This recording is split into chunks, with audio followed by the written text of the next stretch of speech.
for the delay. I hope this is all working. Hopefully I'm up to this.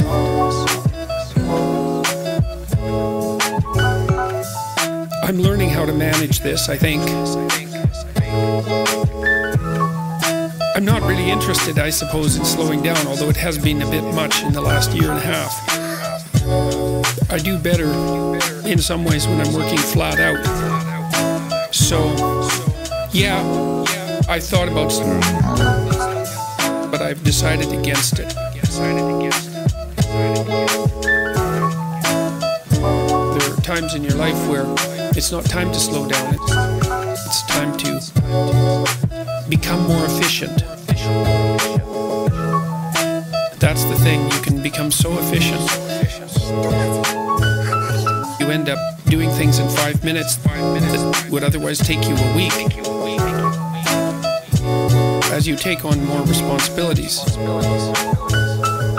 and you determine that you're going to become more efficient, the responsibility pushes the efficiency. What do they say too? There's time enough to sleep when you're in the grave.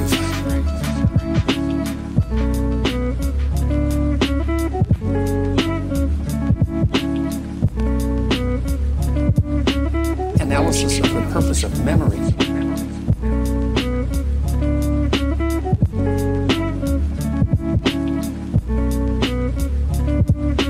People think that the purpose of memory is to remember the past.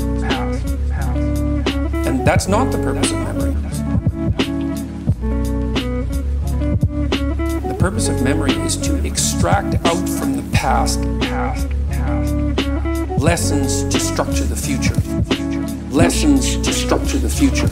So you're done with a memory when you've extracted out the information that you can use to guide yourself properly in the future. Done with a memory when you've extracted out the information that you can use to guide yourself properly in the future. Done with a memory when you've extracted out the information that you can use to guide yourself properly in the future. Done with a memory when you've extracted out the information that you can use to guide yourself properly in the future. So if you have a traumatic memory, for example,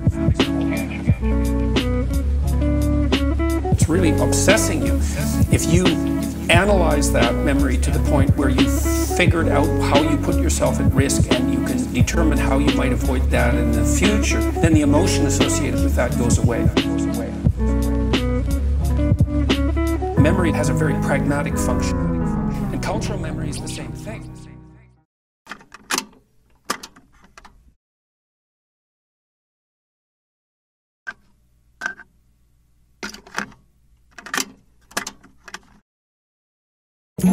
Freedom of speech, the right to freedom of speech is central because it's the right by which you defend all the other rights. Well, that's why the idea of logos in the West is the most sacred concept. Christ, think about this psychologically, Christ is the ideal of perfection. This is independent of any religious discussion or any historical accuracy. It doesn't matter. What Christ represents is the perfect individual. Whatever that is. Now, you discuss endlessly what that is, but one of the things the West has settled on is that the perfect individual utters the truthful speech that makes potential into habitable order. Does that through truth. That's embedded in the first few sentences of Genesis, for example. God brings the world into being. And the idea that that truthful speech that brings the world into being from formless potential also characterizes each person. That's our fabrication in the image of God. That's the idea of the West. It's an unbelievably remarkable idea that perfection, individual perfection, is to be found in a relationship with spoken truth. God, that's the great idea. Well, it's out of that arises the observation that there's nothing more central to the hierarchy of rights and obligations as well, let's say, than freedom of speech. Yes, it's absolutely central. That's why Christ is the Word made flesh. The idea is that the perfect individual is the person who speaks truth, but also acts out the truth of those words. It's a proposition whose merit is virtually self-evident when you understand it in that manner.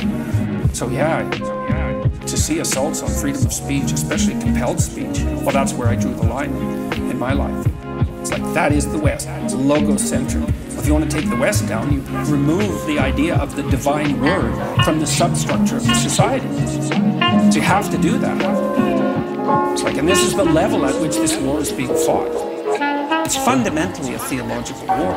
Question? I married young and have had only one sexual partner. Now I desire variety, but value my marriage and will not cheat. Any insight on overcoming this conflict? As a matter of fact, yes, I would say get the variety with your partner. You know, there's lots of games you can play to spice up your sexual life. Buy some lingerie, like buy 100 pieces. You know, buy whatever you need that you might want to experiment with. You have to introduce that spirit of pretend play that you had when you were a little kid into your sexual life, and then you have many partners in the same person. Put some thought into it. Sex is a domain in which expertise can be developed just like any other domain. Some of that's play and fantasy play, some of it's sexual technique. And I guess then the other thing I would say is take stock of each other and see if there are things that you could do in your life that would make you more attractive to one another. You know, those are hard questions because no one wants to say, well, you know, I'd be more attracted to my wife sexually if she just acted X way. And the same with regards to a wife's contemplation of her husband. But those are the real questions, man. If your partner isn't acting in a manner that is sexually attractive, then either there's something wrong with you or there's something wrong with them. Those harsh judgments that your sexual attraction makes are also very useful ways of orienting yourself towards proper behavior in the world. Admit to the variety that you want and see to what degree you can fulfill that within the confines of the marriage. It's also part of coming into contact with the shadow, I would say, if you want to look at it from a Jungian perspective.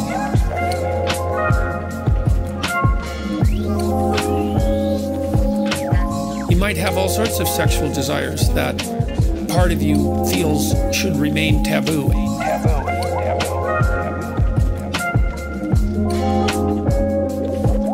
And maybe they should. I'm not suggesting absolute sexually libertine behavior.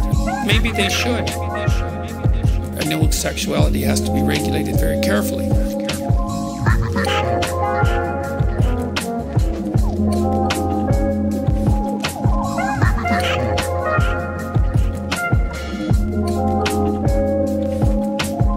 You might be able to push yourself with some time and effort and contemplation and some admission of fantasy and all of that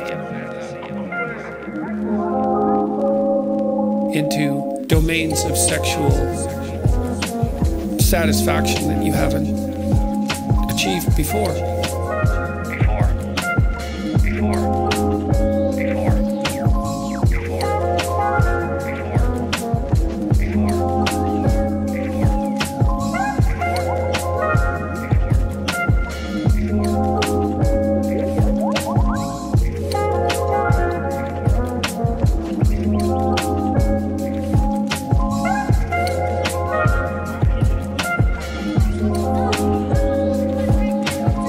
I try to do this in my therapeutic practice. I try to do this all the time.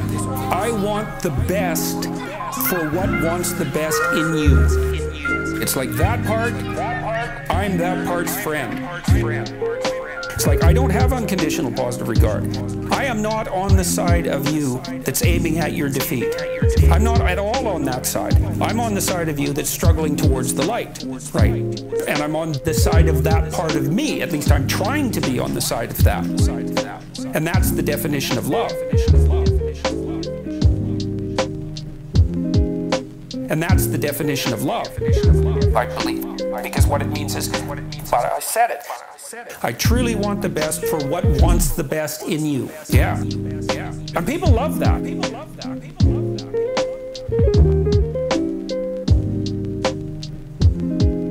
They love that, man.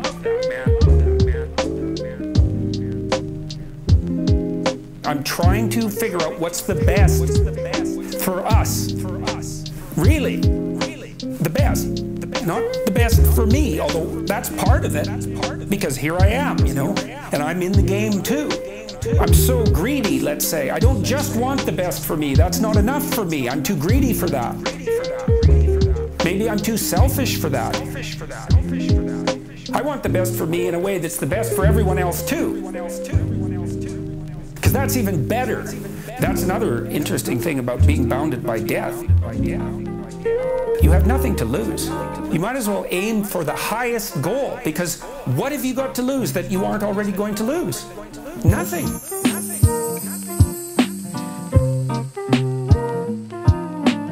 Nothing. And you have everything, hypothetically, to gain.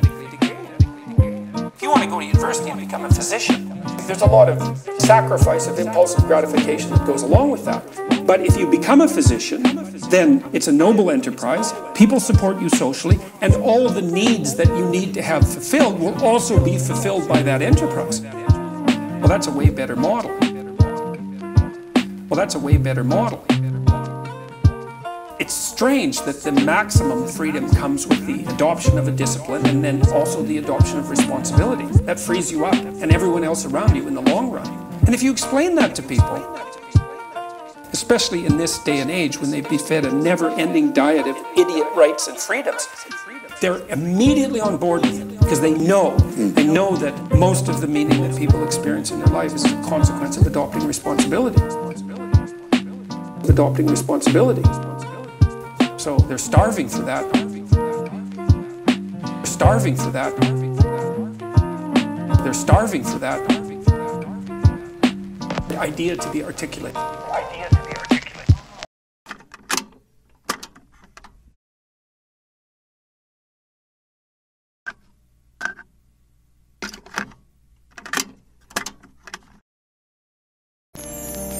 It's as if something like the following happened as humanity developed.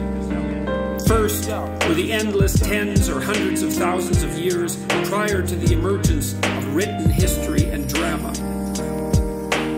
During this time, the twin practices of delay and exchange begin to emerge slowly and painfully. Then they become represented in metaphorical abstraction as rituals and tales of sacrifice, told in a manner such as this. It's as if there's a powerful figure in the sky who sees all and is judging you. Giving up something you value seems to make him happy, and you want to make him happy because all hell breaks loose if you don't. So, practice sacrificing and sharing until you become expert at it, and things will go well for you. No one said any of this, at least not so plainly and directly, but it was implicit in the practice and then in the stories. Shit is wow, wow, wow, wow, wow. Action came first, as it had to, as the animals we once were could act, but could not think. People watched the successful succeed and the unsuccessful fail for thousands and thousands of years. We thought it over and drew a conclusion. The successful among us delayed gratification. The successful among us bargain with the future. A great idea begins to emerge, taking ever more clearly articulated form, ever more clearly articulated stories. What's the difference between the successful and the unsuccessful? The successful sacrifice. Things get better as the successful practice their sacrifice. The questions become increasingly precise and simultaneously broader. What is the greatest possible sacrifice for the greatest possible good? And the answers become increasingly deeper and profound. The God of Western tradition, like so many gods, requires sacrifice. But sometimes he goes even further. He demands not only sacrifice, but the sacrifice of precisely what is loved best.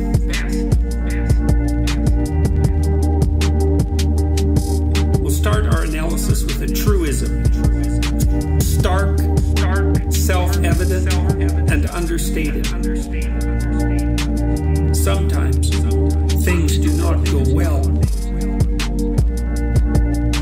That seems to have much to do with the terrible nature of the world, with its plagues and famines and tyrannies and betrayals. But here's the rub.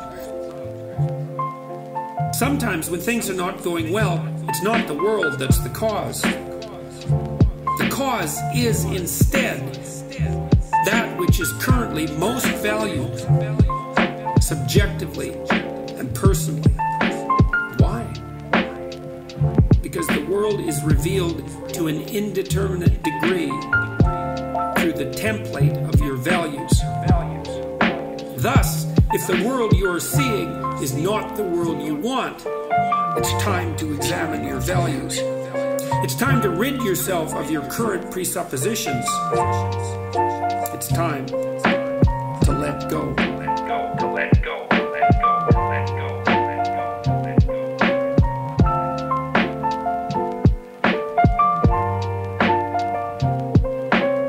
It might even be time to sacrifice what you love best so that you can become who you might become instead of staying who you are.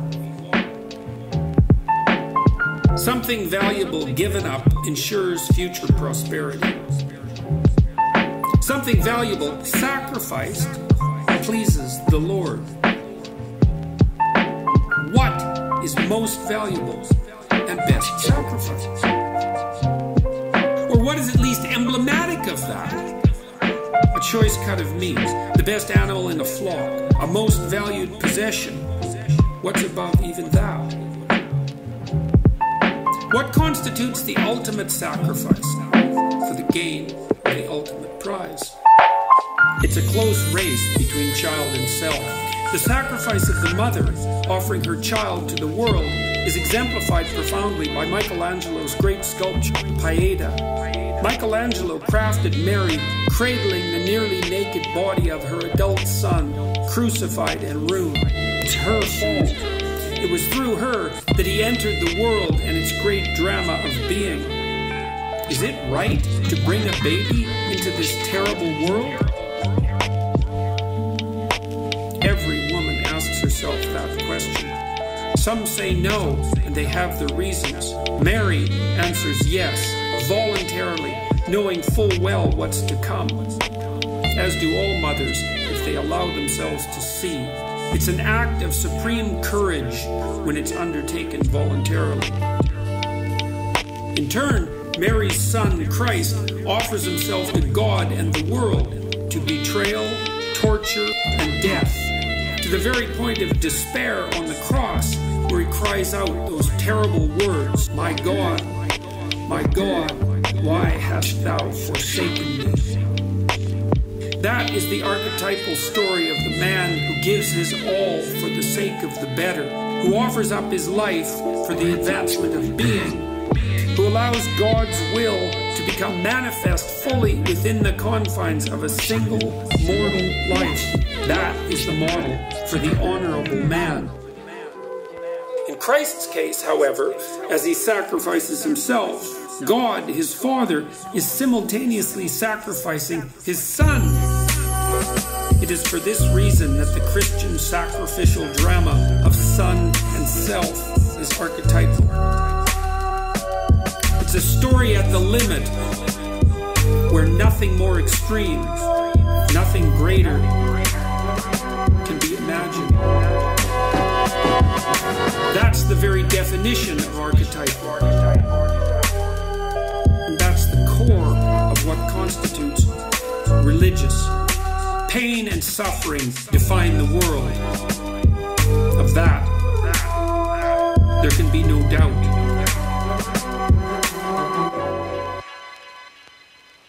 Sacrifice can hold pain and suffering in abeyance to a greater or lesser degree, and greater sacrifices can do that more effectively than lesser. Of that, there can be no doubt. Everyone holds this knowledge in their souls.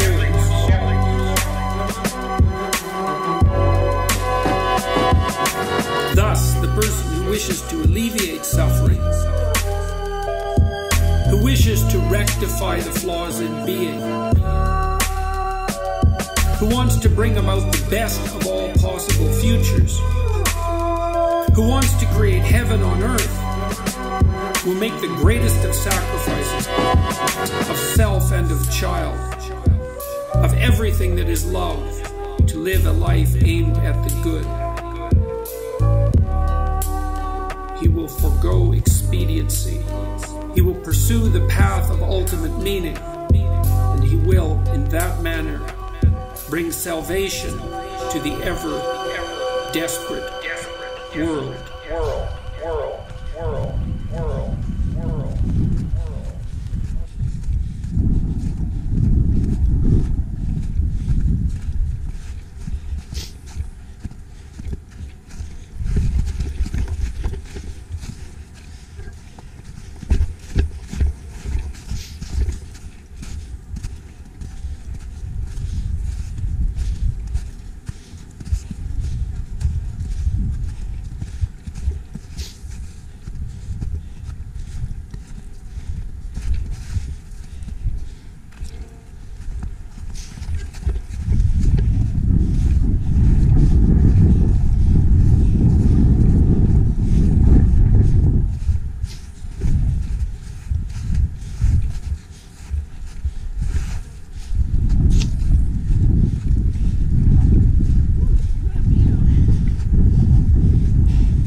Don't worry about me, babe. I'm happy. Can't tell.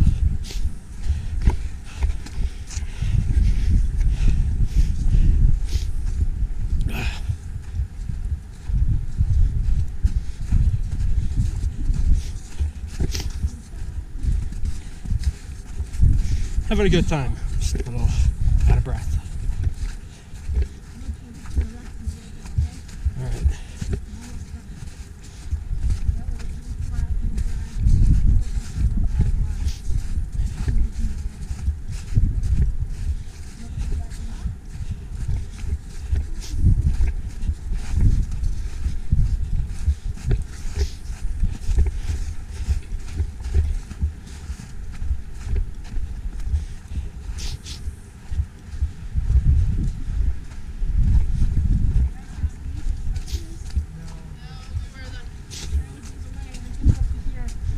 Soaking. Oh wow. Yeah.